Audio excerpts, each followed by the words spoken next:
Well, the sun is shining big style, so this is a good day to be going for a drive, which I've pretty much got to do today. Life goes on, eh? Hi, thanks for watching. I am Andy. I'm having a great day, thanks. I hope you are too. In this video, a bit of driving, because I know you guys enjoy it, but the subject to talk about really is like what you might call feral mediumship, I suppose. That's a good way of putting it, I think. Just kind of, raw mediumship, raw communicating with spirit guides, and not just mediumship actually, just, using the psychic senses. Should you learn everything from a book? And if you have learned everything from a book, should you do everything the way it tells you to in the book? That's a big question actually. Goes through a lot of people's minds on the spiritual path as we try to work all this stuff out. So let's get up to the main road and we'll take a look into it. Also a reading coming up later in the video, but I'm not going to read in the car today because it gets too hot and I have to rush the reading, and that, my friends, is no good at all. Got to give these things time. So onwards and upwards.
So, I'm always saying that, I say it in many of my videos anyway, I should say it in them all I suppose, but the truth is the most important interpretation of any reading that I give, or any reading anyone gives if you ask me, is the interpretation that you put on it, or the sitter, the person who's having the reading, the interpretation they put on it. That's what really matters, because there's no controlling people's thoughts, is there? And whatever I say when I'm giving a reading, I can't control the impression that the person takes away of that reading, what it actually means to them. And people might not like to say, oh, I think this or I think that, but the fact is they'll think it anyway.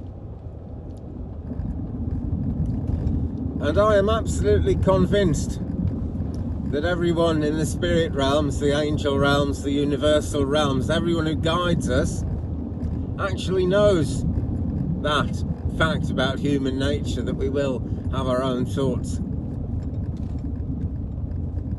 I've become convinced over the years, decades in fact, that for example, if I shuffle a tarot deck, I will be guided, somehow I will be guided to pull the right cards out of that deck. Because for one thing, I always ask for that. And I am privileged to work with spirit guides. And for another thing, I've just found it to be true, to be quite honest. It started with me kind of shuffling the deck and just getting a feeling that I should shuffle it 8 times. And then along the road, a mentor told me that I should focus on the person's name that I'm doing the reading for when I'm shuffling, and that made it stronger as well. Sometimes they tell me just cut the deck.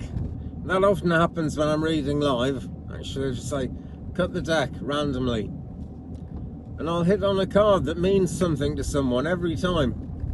Every time. And so, the guiding light knows when I'm going to do readings, way off into the future, forever, really. I know when I'm going to do readings, I know who I'm going to read for, They know which cards I'm going to pull, and they know how I'm going to interpret them because they know me. And that's not just a personal thing about me. They know you. They know everyone. Absolutely everyone. They know what's going to happen. They've got this fantastic overview.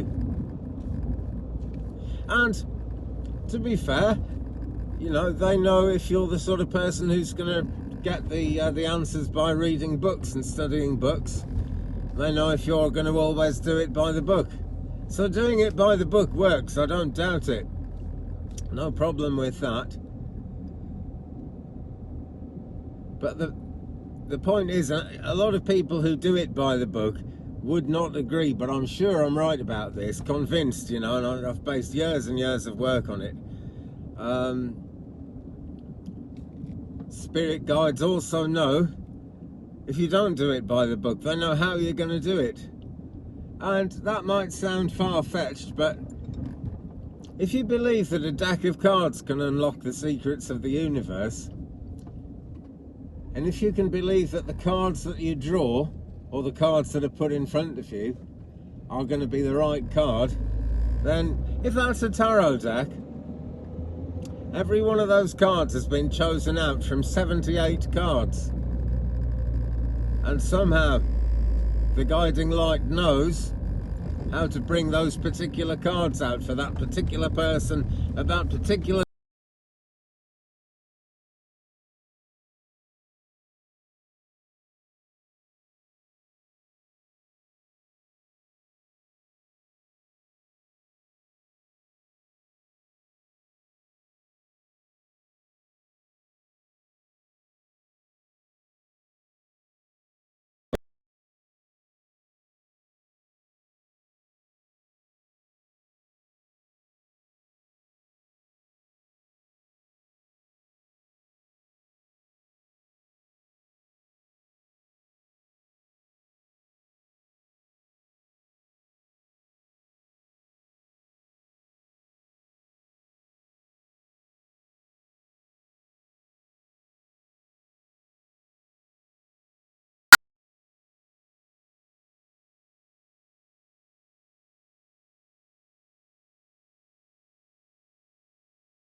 So there's that reason for learning it from the book.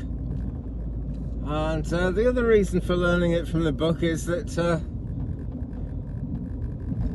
particularly in the early stages, the book will help you understand how to do readings as a general thing. Whatever deck you're using, or you might be using a crystal ball or something.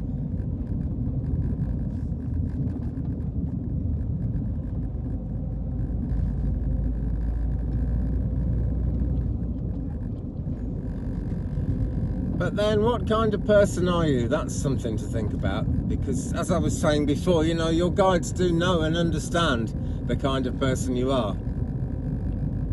And we do all have some guidance going on, a guiding light, for sure. And I'm just not the kind of person who does things by the book. I was in the Air Force for a few years, and the people in charge of me used to despair of the way I didn't do things by the book. But the thing is, I got the job done. If I hadn't got the job done in the Air Force, I would have been in big trouble. But I always got the job done, and I always got the job done safely as well. There was a friend of mine who always did things by the book. And he became 1000% confident in everything he did because he did it by the book. And he was a flight line mechanic who's responsible, among other things, for making sure that all the jets were fully gassed up before they took off. And of course he did that by the book, and it worked pretty much every time, until one day he got distracted. Oh, the road's closed, here we go, mystery tour. Until one day he got distracted because there was a staff shortage. A lot of people off sick, and he had to do many planes. And he let one of them take off without it being gassed up, and he was so sure that by doing everything by the book, everything would be right, that he just signed off all the planes without thinking about it. But because he was so obsessed with doing it by the book, he wasn't really kind of keeping in charge of himself, keeping an eye on the way he was supposed to do things. So pretty big screw up there, and that was a dangerous thing, you know. The pilots took off, realised straight away that there wasn't enough fuel, and it was a training school. It wasn't actually a war on, thankfully. So they just went round in a circuit and came back and landed again. But my friend got in a hell of a lot of trouble. He got court-martialed for that because, yeah, the pilots always double-check, but you know, you have to be 100% in the Air Force. And I'm not saying I never screwed up when I was in the Air Force. Goodness no, I'm sure I did many times. But I would always check my own work because I'd used my own interpretation of what the book was telling me when, you know, when I was trying to get things done. And actually that got me promoted twice, because the officers knew that not only did I know what the book said, but I knew how to interpret the book, and I knew how to make it happen. You know, I didn't shut things down because of one little thing in the book that wasn't right. That was my first job after I left school, so you know, that was part of what made me who I am, I suppose. And you know, sure, I wasn't the biggest kind of star performer in the Air Force by any means, because I was a bit of a wild card, but I knew how to get things done. That's simple, and I'm that kind of person. So I knew, once I started understanding that reading cards was kind of my thing that I did, I knew that I must have guidance, a guiding light working with me that understood how I was going to read. And if you're ever going to read, guys, and I know a lot of you read already, whenever you read, your guides know exactly how you're going to read. They know exactly how you're going to interpret every card. They're going to draw you to certain aspects of that card. And so it was with mediumship. when I found out I was a medium, I was lucky with teachers actually.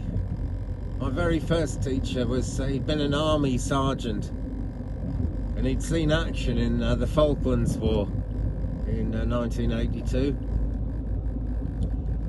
And that's by the by, he was a brilliant medium anyway. And he was forever telling me, be yourself, be yourself.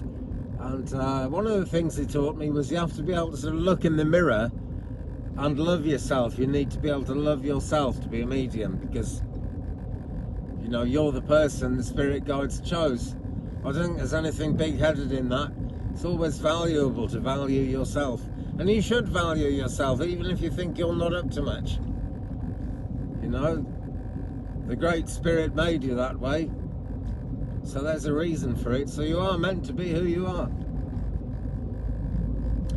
And so I came into mediumship, knew straight away that I would be being guided by spirit guides who are kind of happy for me to interpret things the way I interpret them.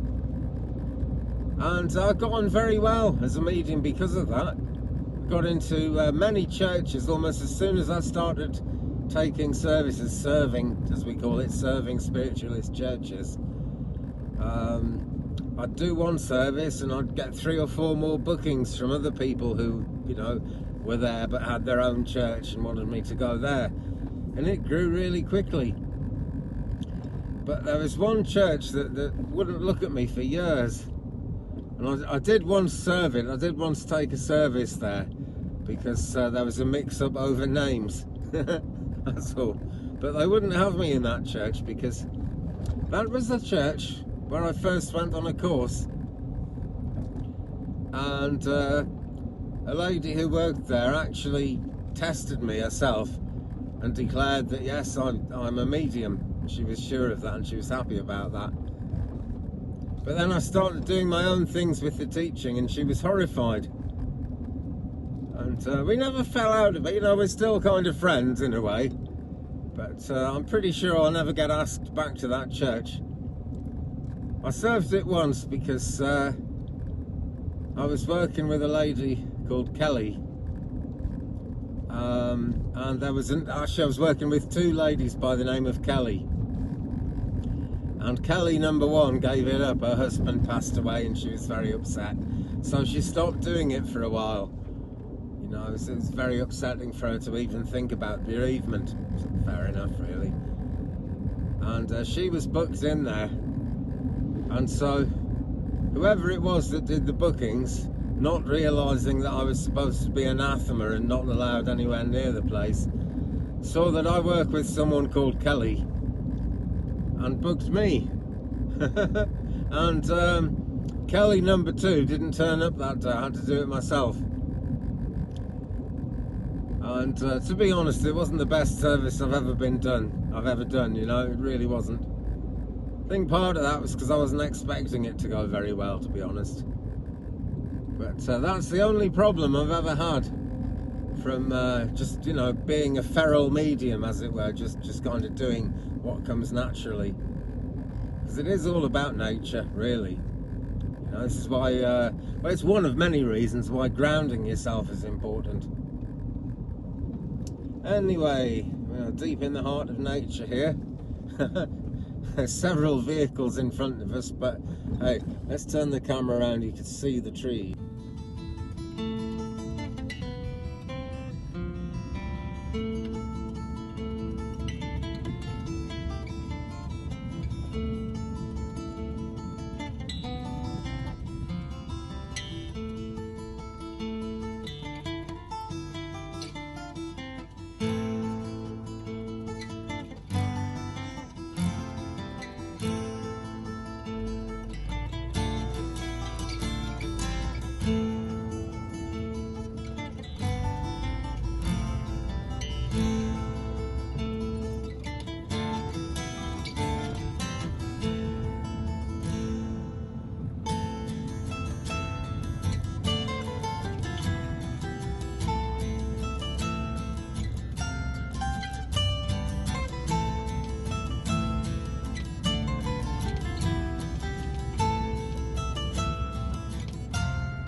by the book that I want to talk about.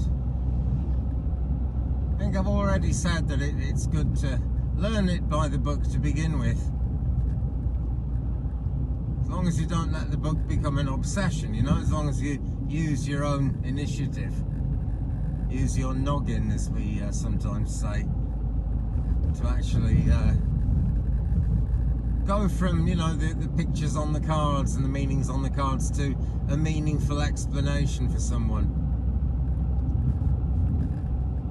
But if you've been watching the channel recently, you'll know that Adrienne very kindly sent me 2 new decks that I never worked with before. It appeared last week. One of them is the Halloween Tarot, and I've been going by the book on that one actually. It's certainly worth doing, but it's quite close to the original tarot meanings, so I'm quite happy kind of interpreting that sort of straight off the cuff my own way. But there's another deck, and I've only done 1 reading with it so far. There'll be some readings coming up with it soon, but a couple of things I've got to figure out really. One is I really want to read the book and get familiar with the book. It's called the Hybrid Tarot, and it has been very carefully crafted and created by people who had a particular reason for doing it that way. And I just did a random reading without looking in the book or anything, and some of the people, well, one of the creators of the deck and some of the people from that community saw it, and they were very friendly about that reading actually. So it's not like they're like forcing me to do it by the book or anything, but I really want to read that book because they would have been guided as they wrote the book. This is the important thing. And if you just kind of go your own way with a thing like that, sure, you'll get meaningful results, I'm sure of it, because the guidance, the guiding light is always active, but you'll be missing out on something. And one thing I'm trying to figure out at the moment is how to get the whole tablecloth that came with the Hybrid Tarot in shot. So I can get it in shot by kind of having the camera further away from it, but then no one can hear what I'm saying, because that makes the camera too far away from me when I'm doing the reading. Guess I'll have to shout or something. But yeah, the Hybrid Tarot, as well as coming with a book, comes with a kind of a tablecloth to lay out, which I guess you could lay out on the floor or a table to do the reading, and there are certain positions marked, and each position has a certain meaning. So if I don't learn how to do that, I'll most certainly be missing out on something quite important from the deck and what the deck is all about. And, you know, if I don't read the book, same thing. I'll be missing out on something. And one thing about the Hybrid Tarot is, well, you know, the question is, what's it hybridized with? And it's a hybrid of the traditional tarot with the Lenormand philosophy. And they are very interesting cards, actually. I know it has meaning for me because the first card that I pulled out of the deck, and I just randomly cut the deck. First reading, first card, Merlin. And Merlin is close to my heart, and I dare to think maybe I'm close to his heart as well. That's a big thing to pretend. So, well, I'm not pretending, I've got reasons for saying that, but it's a big thing. You know, I can't promise that Merlin is absolutely always with me, but Merlin can be with everyone all the time because he's non-physical, doesn't have any physical limitations. And I just knew he was with me when I shuffled the deck, and the first card I got out was Merlin, who is #1 in the major arcana as the magician in that deck, and he was a great magician and still is a great magician actually. So straight away with the Hybrid Tarot, I knew that deck was kind of just working with me on a feral level, on a level of who I am and who my guides are and who I'm reading for. But I really want to get into that book because there is a lot of divine guidance has gone into that deck in particular. And I want to really kind of not miss out on any of that divine guidance. It's super important.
Got everything sorted out, and I've been shopping as well, so wow, productive day so far.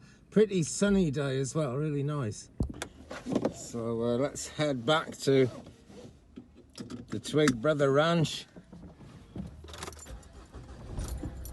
and we'll get a reading done pretty soon.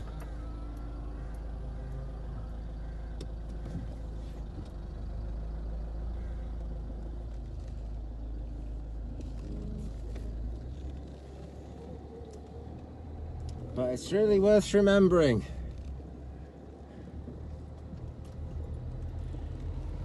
Anything psychic, you know, kind of tarot or mediumship or crystal ball, palmistry, reading the tea leaves, whatever it is. It's not the same as driving a car, you know. And there's particular ways of driving a car. And if you don't observe absolutely all the rules of driving a car, becomes incredibly dangerous.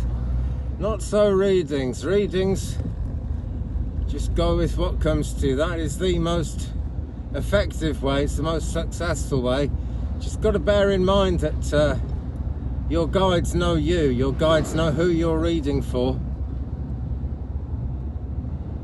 And they've probably sent a particular guide in for that reading that fits with everything and fits with everyone. So go with what comes to you. That's my advice. Let's take a turn round Old Cardigan Town. Doesn't take long to take a turn round Old Cardigan Town. It's not very big.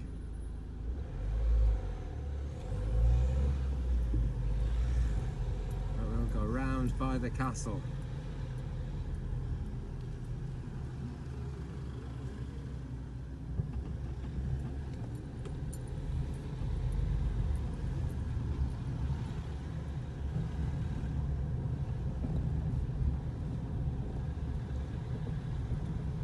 This is the old part of Cardigan. Now, I don't know if Merlin would have recognised any of this, but he's been here lots and lots. On the right hand side there you can see the castle walls behind the car. You can't really see into the castle at all, like wherever you're standing. So you're not really missing anything. Not missing anything I'm seeing. There's kind of a watchtower on the side of the castle here, this round thing that we've just passed.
the people that we share our lives with, the people who share in our lives.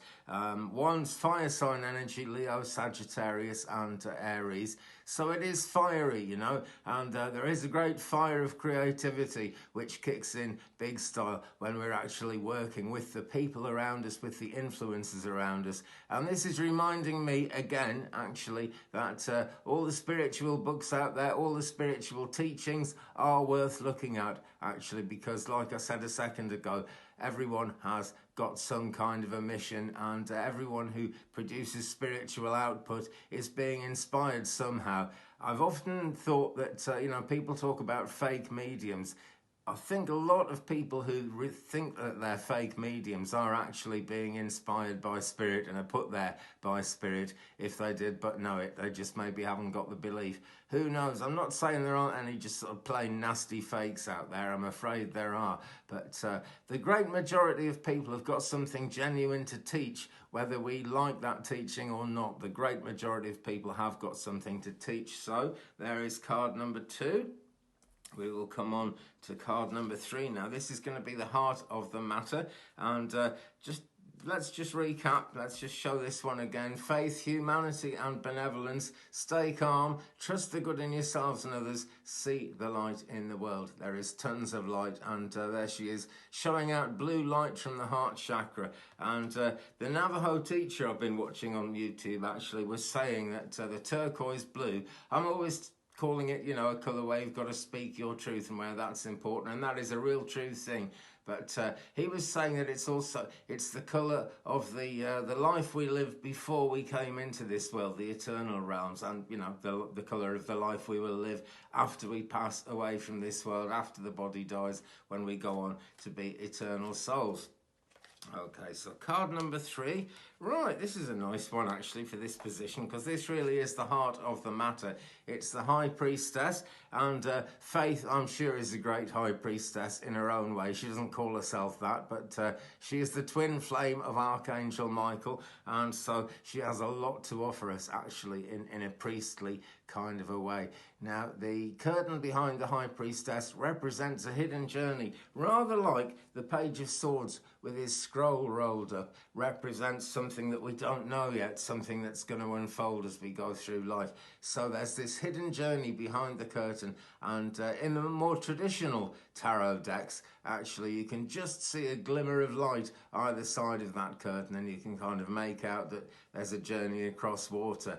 Not so in this card, but that is part of the meaning of the High Priestess, absolutely for sure. Now, Alice in this card has climbed up to the window, and she's asking the High Priestess if she can pass between those two pillars, one on either side, and they represent the pillars of the tree of life. And of course Alice can pass through it because she's alive, she's in this life, she's in this world, and this is the journey she needs to make. It's going to be safe behind the curtain, it's going to be okay behind the curtain, and I'll say it again, the priestess lets her in, and the High Priestess will let you in, basically, if you want to make that journey. And if you're watching tarot on YouTube, I guess you want to make that journey, so friends, go ahead and make it, no reason why not.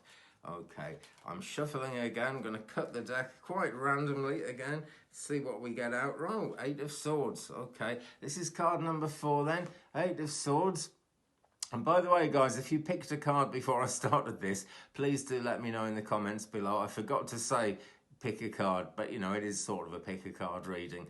Only I didn't say so because I had my mind on other things, you know. Lots of stuff going on in my world at the moment. And there's lots of stuff going on in Alice's world in this card. She is actually tied to a sword, so she can't interact as freely as would be ideal. And, you know, we do all have free will, and it's important to get out there and use it.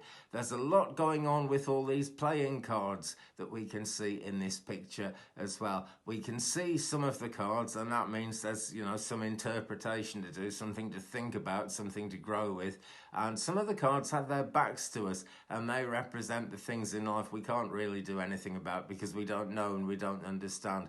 But she's tied up to the sword there. She could wriggle free, or she could wait for someone to come along and set her free. What really needs to happen is that she sets herself free. And friends, if this card means anything to you, I would set yourselves free of whatever's going on in your life which is keeping you tied up at the moment. You know, nobody has the right to do that. No situation is spiritually, cosmically meant to keep you trapped. It's all about learning, it's all about growing, and most importantly, it's about living. So set yourselves free, friends. Okay, that's pretty important for everyone, but super important if you picked card number 4. But card number 5 now, this is our outcome card for this reading. So let's see what we have got for card number 5.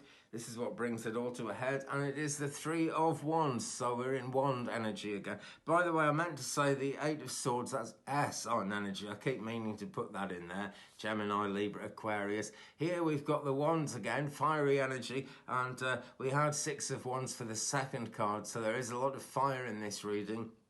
It's Leo, Sag and Aries. It's all about getting things done. And some things you don't have to make the effort to get done now because of efforts you've put in the past. And again, if you're watching spiritual videos on YouTube, I guess you're on this path. I guess you're meant to be on this path. And this shows something's coming in on the ships, you know, something that we've done the work in the past. We've maybe paid up for things in the past. But in any case, whichever way you look at it, we've put the effort in. We've given it the energy in the past. And those ships are coming in. Mr. White Rabbit here can't do anything about what's coming in on the ships, but it is most certainly coming in. He's hoping it's going to come in soon, but he's looking at his watch, and the symbolism of that is that you never actually know how long things are going to take to really kind of bear fruit, to really start working out in life. But the ribbons tied to the 3 wands are blowing, so it's game on. It's game on, and the ships are coming in. And, you know, that's true for absolutely all of us, that there is always a ship coming in one way or another. So there's our 5 card, pick a card reading. Let me know how you got on with that, friends, in the comments down below. It's always good to know. And let's just check out Faith again. Archangel Michael's twin flame. She's all about humanity. She's all about benevolence. Stay calm. Trust the good in yourself and others. See the light in the world. Where's the camera there? Don't know if you can actually read that. iPhones are weird, aren't they? They're pretty clear in lots of ways, and then in other ways they're not clear. But hey, isn't that symbolic of the whole world? Is that not, my friends, the way it works? That is it for this reading. That is it for this video. Thanks very much for watching. If you'd like to support me in my work, please do at coffee.com/twig or paypal.me/twigbrother.